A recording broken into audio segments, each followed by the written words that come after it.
En primer lugar, quiero que vuelvan a recordar, porque es importante, cuáles son los dos sujetos que participan en la relación jurídica-tributaria. Los dos sujetos, saben ustedes que el sujeto activo es el Estado y el sujeto pasivo el contribuyente. Pues esta característica que se llama concretización de la potestad tributaria está dirigida fundamentalmente al sujeto activo, que es el que ejercita la potestad tributaria del Estado. Es el que en ejercicio del poder imperio le cobra al contribuyente los impuestos. Otros dicen que es el que le cobra al contribuyente lo que adeuda. Lógicamente, la acción que realiza el Estado es una relación de coacción. Coacciona al contribuyente a que cumpla con su obligación y pague los impuestos. Si ustedes se dan cuenta, cuando nosotros, por ejemplo, pagamos, Tiene que sacrificarse. Utilicemos bien el lenguaje. nadie nos manda un aviso a la casa. Ustedes tienen que pagar el impuesto. Simple y sencillamente, ustedes ya saben que ese impuesto se debe de pagar de enero a julio de cada año. Este año hubo un acuerdo gubernativo que amplió el plazo y va a ser hasta el último día de un acuerdo gubernativo que amplió el plazo y va a ser hasta el último día del mes de septiembre. No sé si escucharon las consideraciones que daba el superintendente de administración tributaria, pero decía: todas las personas pagan el impuesto con su bono 14. En septiembre ya no van a tener bono 14. Así que por gusto va a ser que hayan alargado el plazo. Solo en esta oportunidad alargaron el plazo porque siempre se paga el último día del mes de julio. Entonces, ¿quién concretiza el poder imperio? Es el Estado. Quien nos cobra es el Estado como una medida completamente coactiva. Entonces, esta concretización de la potestad tributaria es el actuar del sujeto activo, de ese sujeto activo que es el Estado y es el que nos cobra y nos pide que paguemos el impuesto que tenemos que pagar. Es la participación concreta del sujeto activo que es el Estado. Y nosotros sabemos que hay una entidad, porque hay una ley que así lo contiene, que es la ley de la Superintendencia de Administración Tributaria, que dice que la Superintendencia de Administración Tributaria fue creada para cobrar impuestos. Por eso, cuando mucha gente dice, pero la SAT solo cobra impuestos, sí, efectivamente, ese es el contenido de la ley, y para eso se creó la Superintendencia de Administración Tributaria. Otra característica, la otra característica es el destinatario legal tributario. Y esta característica con quien tiene que ver es con el sujeto pasivo de la relación jurídica tributaria. ¿Quién es? El contribuyente. Es la persona que el Estado elige como destinatario de la tributación. Pongámoslo nosotros más claro, digamos, ejemplifiquémoslo. En el impuesto único sobre inmuebles, ¿quién es la persona que se ha escogido para que pague el impuesto?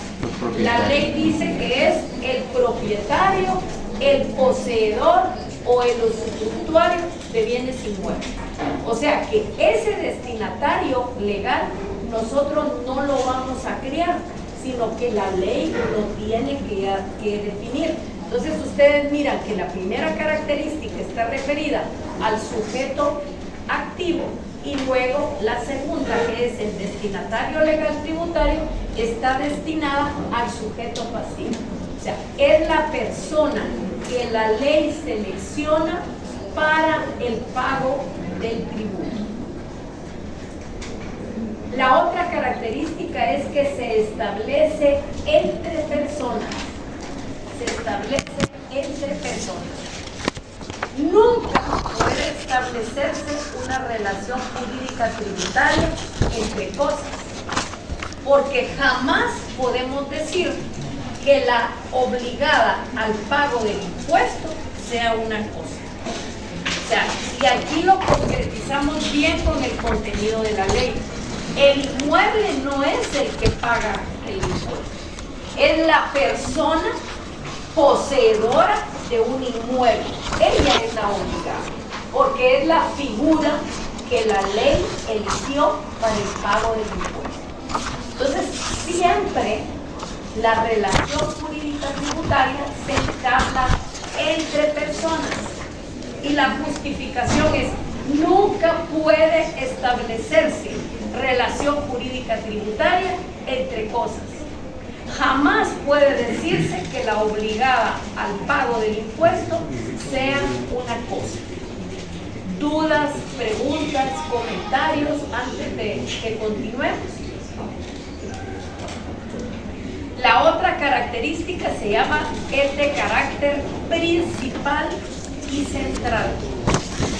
La otra característica es de carácter principal y central. La relación jurídica tributaria no es accesoria, no depende de la existencia de otras obligaciones. Por eso es que su nombre dice principal y central, porque no depende de nadie, no depende de la existencia de otras obligaciones. La otra característica es que en la relación jurídica tributaria hay un vínculo personal que se entabla entre el Estado y el contribuyente. Por eso es que ustedes tienen que tener bien claros quiénes son los dos sujetos de la relación jurídica tributaria. Tienen que saber que el activo, o sea, para saber quién es el activo, es quién es el que cobra, quién es el que obliga al pago del impuesto. El Estado. ¿A través de quién? De la Superintendencia de Administración Tributaria. Mientras que en el impuesto único sobre inmueble son las municipalidades, pero es el único impuesto que tiene esa característica y que no es cobrado por la Superintendencia de Administración Tributaria, sino que fue dejada en manos de las municipalidades que tienen organizado su catastro. Cada parte hace que se cumpla el hecho generador previsto en la ley. El hecho generador nosotros no lo inventamos. El hecho generador tiene que estar contenido en la ley. Por eso es que esa ley del JUSI tiene demasiados, tiene demasiados opositores, porque si ustedes se dan cuenta, leyendo resulta que es el usufructuario, el poseedor y el propietario, pero no, la ley no tiene un apartado donde diga quién es la persona que paga el impuesto. Entonces, muchas veces la han atacado de que es inconstitucional porque no tiene esos aspectos claros, pero a pesar de esos defectos, de que cuesta un poco la comprensión por esa situación, la ley se sigue manteniendo ahí. Entonces, cada parte hace que se cumpla el hecho generador previsto en la ley y que ha efectuado cada una de las personas en determinado momento y lugar en que se lleven a cabo. Si ustedes se dan cuenta, cada ley dice cómo hay que pagar el impuesto y en dónde debemos de pagarlo. Ese es un contenido que tiene que tener la ley. Eso es importantísimo, lo tenemos que tener bien claro. En Guatemala, ¿En qué consiste pagar un impuesto? En Guatemala consiste en la obligación de dar una suma de dinero. ¿Dónde pagamos los impuestos? Ustedes se dan cuenta que ahora casi todo está a través de cómputo. Ustedes llenan lo que tienen que llenar, emiten la factura y ya les sale la boleta de lo que es impuesto sobre la renta, ya les sale la boleta de lo que es el IVA. Y es más, la boleta hasta la parte de atrás dice hasta cuándo pueden pagar el impuesto. Y la pregunta que hacen muchos es, ¿y puedo pagar este impuesto después del plazo? Sí, pero hay que sacar otra boleta, porque esa boleta ya va a tener incluidos los intereses. Y esa boleta solo es pagadera en un día, porque los intereses se calculan diariamente. Entonces, si usted saca la boleta, la quiere pagar el 20, va a tener un monto. Pero si la quiere pagar el 21, va a tener otro monto. Si la quiere pagar el 22, va a tener otro monto. ¿Por qué es eso? Porque ahí se les está cargando los intereses diariamente por no haberla pagado en su momento. Por eso es que muchos critican las exoneraciones de los impuestos, porque es premiar a la gente que no cumple con sus obligaciones en el plazo establecido en la ley. Claro, cuando las cuentas de la SAT están un poco atrasadas y no tienen dinero, pues hay exoneración para ganar algo que paguen el impuesto. Pero si se dan cuenta, en los últimos tiempos no ha habido exoneración, porque lo único que se puede exonerar, y tienen que estar claros, es los intereses, no el impuesto. El impuesto no lo puede exonerar nadie, solamente los intereses. Es más, la Constitución dice que el presidente de la República puede tener esa función. Hoy este gobierno no está exonerando, a pesar de que es una disposición contenida en la ley. Claro, cada quien tiene sus razones, pero cuando se pide esa exoneración, regularmente se hace una solicitud que se presenta en la Secretaría de la Presidencia y ahí lleva un trámite. Algunas veces lo exoneran, otras no. O sea, muchas veces dice que tal empresa no pagó, sí, pero eso es lo que tiene la Constitución. Para no hacerlo tendría que modificarse la propia Constitución. Tenemos que tener bien claro que para el pago de los impuestos, para el cobro de los impuestos, la única fuente que nosotros tenemos es la ley. Por eso precisamente es que el derecho tributario está basado fundamentalmente en la ley, y eso lo dice el artículo 239, donde está el principio de legalidad. Dice que para poder cobrar impuestos debe de haber una ley que así lo contenga. No hay otro tipo de fuente atendiendo a los principios de legalidad e igualdad. Por eso los principios contenidos en la Constitución Política de la República de Guatemala son importantes para nuestra materia. ¿Dudas, preguntas? Algunos otros autores dan otra característica y llaman la autonomía. Dice, la característica es de la autonomía. Esta característica yo digo que tiene algún grado de dificultad, y la dificultad que tiene es que está diseñada respecto a situaciones de derecho privado y de derecho público. Pero nosotros sabemos fundamentalmente que si la relación entre dos sujetos es entre el Estado y los contribuyentes, estamos en la esfera de un derecho público, no en un derecho privado, porque lógicamente el Estado es el Estado, y es lo que marca que esta concepción está dentro del derecho público. Y lógicamente el derecho público es propio del derecho tributario por la propia naturaleza de los dos sujetos. También tenemos que saber que esta es una relación de carácter personal y obligacional, que nunca puede ser como una relación de poder. ¿Por qué razón? Porque todo esto tiene un contenido legal. para poder cobrar un impuesto se necesita tener una ley aprobada por el Congreso de la República con todos los requisitos que le impone nuestra Constitución. Y solamente así se puede cobrar impuestos. Y yo creo que este principio de legalidad es para mí una conquista para nosotros los contribuyentes. Porque ya se imaginan ustedes, cada vez que el Estado tiene necesidad de recursos, ¿en qué piensa? O sea, no piensa en aplicar mejor los recursos, sino que piensa en crear un nuevo impuesto. ¿Y quiénes pagamos los impuestos? Nosotros los contribuyentes. Entonces, lógicamente, aquí tenemos que hacer acopio de nuestro derecho, porque las leyes están contenidas en las normas tributarias. Luego, es una obligación simple, pero es una obligación simple que tiene una connotación económica. ¿Por qué?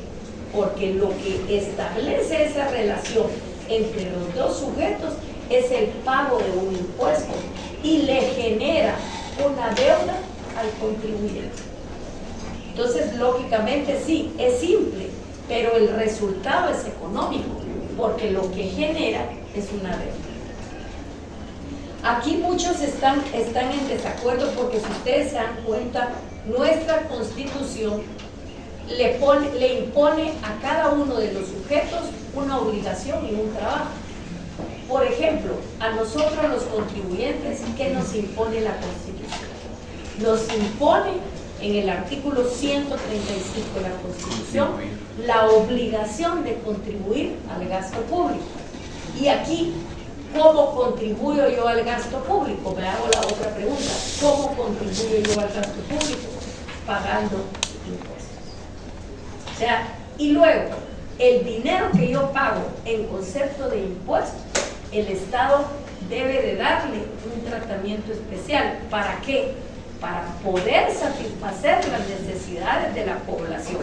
Entonces, tanto el trabajo del sujeto activo como del sujeto pasivo están plenamente establecidos y debe de ser uno, porque cuando el Estado no nos cumple con las satisfacciones de la población, claro que a nosotros nos da como la sensación de no querer pagar impuestos, porque estamos viendo que yo sí estoy cumpliendo como contribuyente con la norma indicada en la Constitución, en el artículo 135, pero el Estado, que tiene obligación de satisfacer las necesidades de la población, no las hace.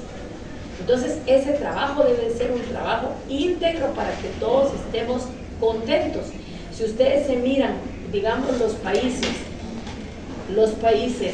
de primera ratio en Europa tienen una carga de impuestos muy alta, tienen casi el 80% de impuestos, pero le dan todo al contribuyente.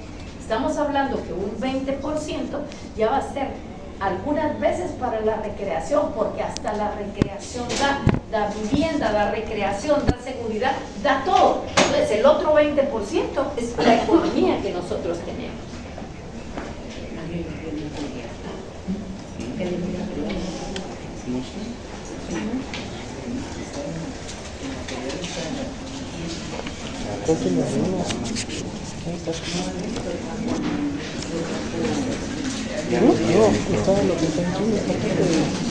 Bueno, entonces hasta ahí, ¿cómo vamos?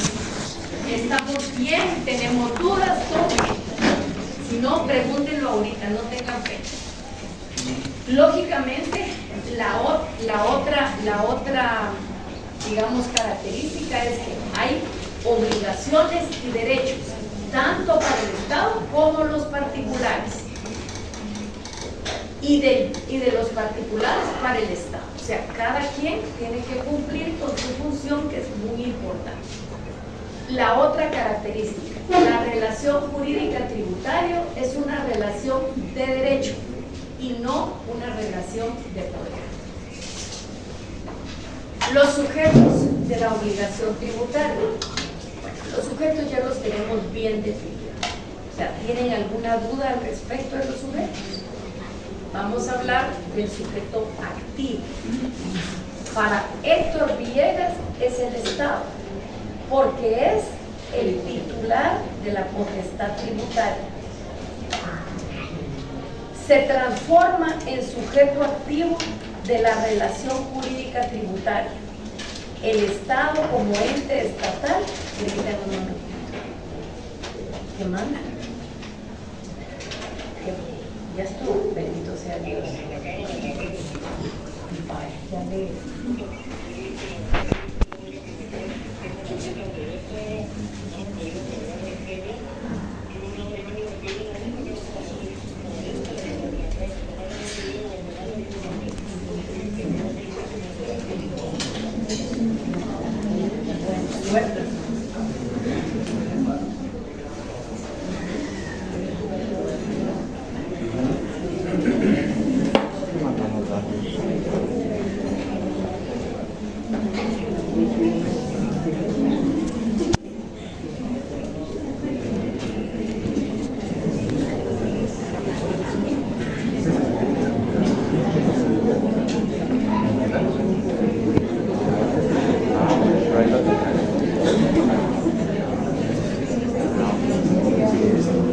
¿Quién es el sujeto activo?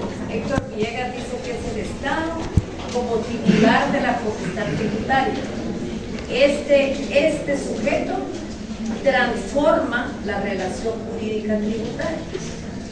Y tenemos que tener bien claro que el Estado como ente estatal encargado de exigir el cumplimiento de la obligación tributaria. Pero el Estado le ha encargado esta función a alguien y creó una ley para eso. ¿A quién se la creó? A la Superintendencia de Administración Tributaria, con una excepción en el caso del impuesto único sobre inmuebles a las municipalidades que tienen catastro. Es el único impuesto que no es pagado en la Superintendencia de Administración Tributaria. Y no es pagado porque lógicamente está basado en cada uno de los catastros municipales.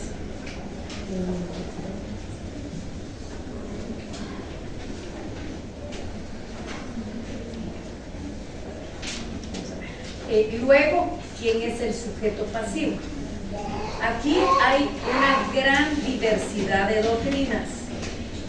El sujeto pasivo en sí es el contribuyente.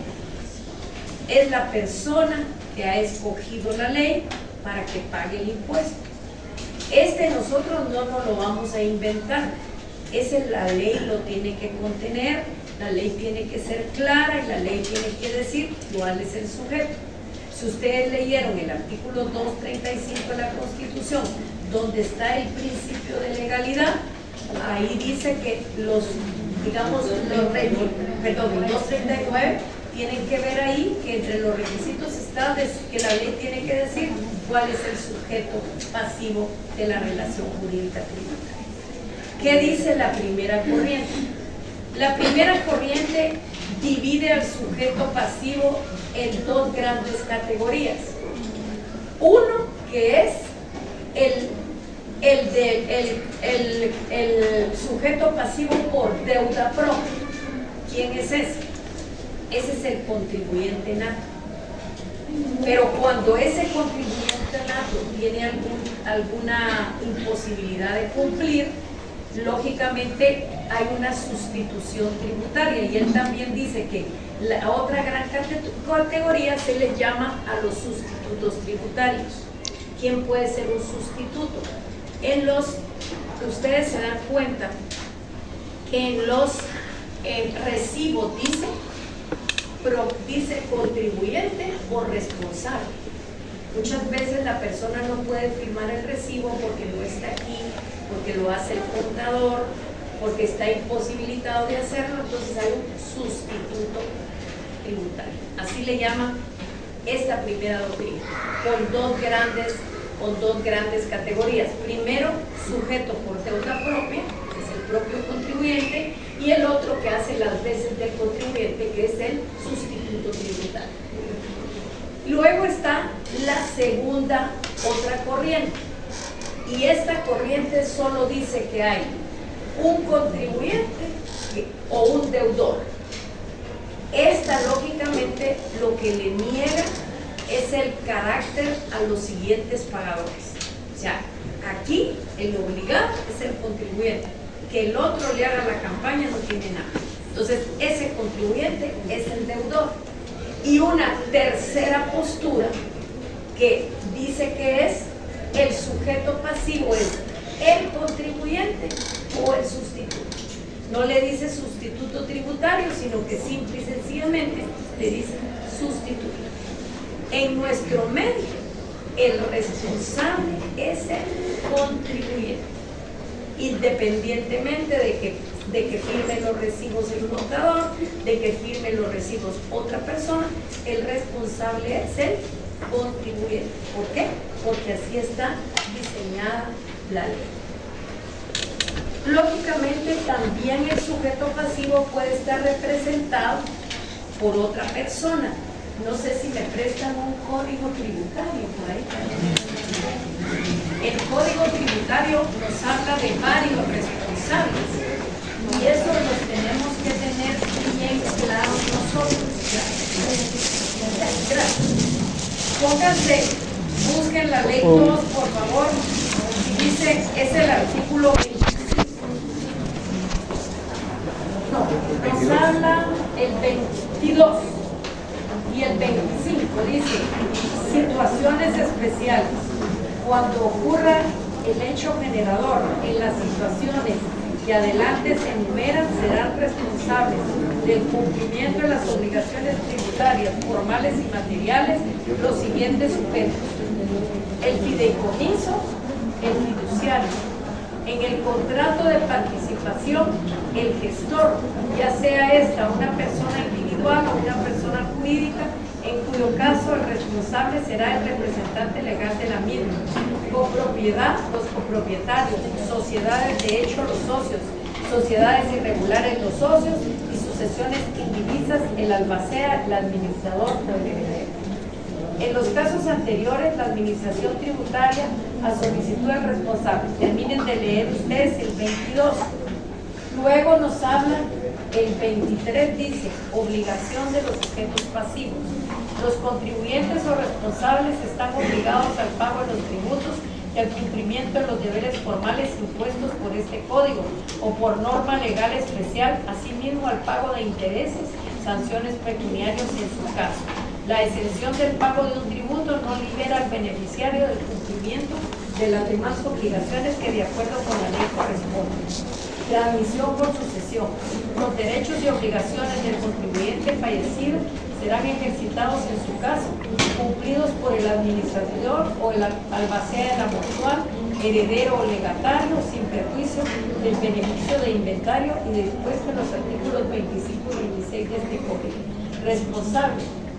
Obligación, obligado por deuda ajena. Es responsable la persona que, sin tener el carácter de contribuyente, debe por disposición expresa de la ley cumplir por las obligaciones atribuidas a esa.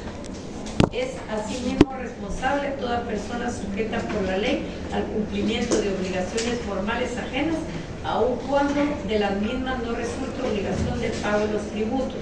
Luego nos habla de responsables por representación, responsables por solidaridad de los bienes y derechos que adquieren. Nos habla responsabilidad del agente de retención y de percepción. Entonces, por favor, ¿qué me van a leer? Lo vamos a comentar el martes. Me leen el artículo 21, 22. ¿De qué tiene? Internacional privado. Bueno, entonces no nos vemos martes, entonces será jueves. La próxima semana. Ya. Ya nosotros nos toca El calendario para allá donde empieza. Bueno, entonces, mejor porque hago mi examen. Bueno, entonces van a leer el 21, el 22, el 23, el 24, el 25, el 26, el 27, el 28, el 29. Ahí nos quedamos. Del 21 al 29. Exactamente, del 21 al 29. Entonces, mucha suerte. Nosotros